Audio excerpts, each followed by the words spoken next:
গোলাপ গাছের মাটি তৈরি করছি আজকে। আমি 6টি 8 ইঞ্চি টবের জন্য মাটি তৈরি করব। তার মধ্যে আমি 1.5 টব নিয়ে নিচ্ছি ভার্মি কম্পোস্ট, 1.5 টব মাটি, 2 টব মোটা দানার বালি এবং 1 টব কোকোপিট। তার সাথে আমি মেশাবো 3টা কিউব, ছোট ছোট কিউবের চুন এবং 2 মুঠি জিপসাম। গোলাপ গাছ তৈরির ক্ষেত্রে মাটিটা খুবই গুরুত্বপূর্ণ, কারণ গোলাপ গাছের মেন সমস্যা হচ্ছে ডাইব্যাক। টবের মাটিটা যদি আমরা ঠিকভাবে তৈরি করে নিই প্রথমে, তাহলে ডাইব্যাকের সমস্যাটা অনেক কমে যায়।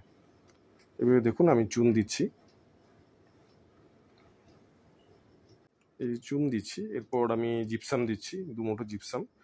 আপনারা জিপসাম যদি অনলাইন কিনতে পারেন বা এমনি যে কোনো দোকানে পেয়ে যাবেন। আমি এই জিপসামটা ব্যবহার করে অনেক উপকার পেয়েছি, কারণ এই জিপসামটা মাটির ড্রেনেজ সিস্টেমটা খুব ভালো রাখে।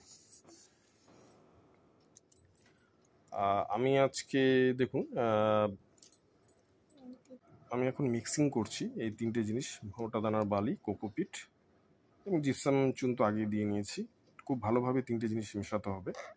এই যে আমার মোটামুটি মেশানো হয়ে গেল। হ্যাঁ, আপনারা দেখুন মাটিটা খুবই ঝরঝরা হয়েছে। এই 3টে গাছ আমি আজকে রিপোর্ট করছি।